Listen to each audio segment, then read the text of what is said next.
আসসালামু আলাইকুম এভরিওয়ান, কেমন আছেন সবাই? আজকে আপনাদেরকে দেখাবো শীতের এই মৌসুমে সকাল বিকাল ঝটপট করে এই খোলা জালি পিঠাটি কিভাবে বানিয়ে নেবেন। আশা করি আমার এই রেসিপিটি আপনাদের ভালো লাগবে। রেসিপিটি দেখার জন্য আমার পাশে থাকবে। প্রথমে একটা মিক্সিং বলে আমি 2 বাটি পরিমাণ ভিজা চালের গুঁড়ো নিয়েছি। আপনারা সেটা শুকনো চালের গুঁড়ো নিতে পারেন। তারপর দিয়ে দেব কুসুম গরম পানি। কুসুম গরম পানি আমি এখানে 4 কাপ পরিমাণ নিয়েছি। এখানে আমার 4 কাপ পরিমাণ কুসুম গরম পানি লেগেছে। যদি শুকনো করে হয় তাহলে একটু পরিমাণে বেশি লাগবে। আমি ভালো করে হ্যান্ড উইচ দিয়ে ব্যাটারটা ফেটে নিয়েছি। এখন আমি দিয়ে দেব একটা ডিম। একটা ডিম দিলে হয়ে যাবে, বেশি ডিম লাগবে না। এই জালি পিঠাটা কিন্তু ডিম দিয়ে বানাতে হয়। ডিম দিলে পিঠাটা সুন্দরভাবে উঠে আসে, খেতেও মাশাআল্লাহ অনেক ভালো লাগে।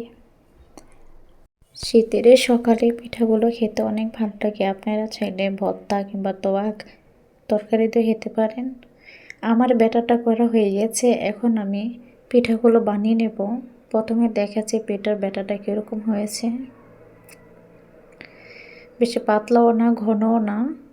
এখন আমি চুলায় একটা তাওয়া বসিয়ে দিয়েছি। আমি এখানে মাটির তাওয়া বসিয়ে দিয়েছি।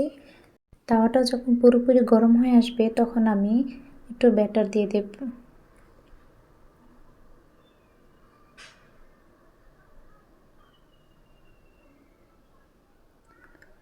ব্যাটারটা দেওয়া হয়ে গেলে ভারী কিছু দিয়ে তাওয়াটা ধরে একটু ঘুরিয়ে নিলে পিঠাটা পাতলাভাবে হয়ে যাবে। এটা ঢাকনা দিয়ে ঢেকে 1 মিনিট জাল করে নিলে পিঠাটা হয়ে যাবে। পিঠাটা হতে বেশি সময় লাগে না। দেখেন পিঠাটা খুব সুন্দর জালি জালি ভাব হয়েছে। আমি সবগুলো পিঠা একই রকম বানিয়ে নেব। এখন আমি পিঠাটা চুলা থেকে নামিয়ে নিচ্ছি।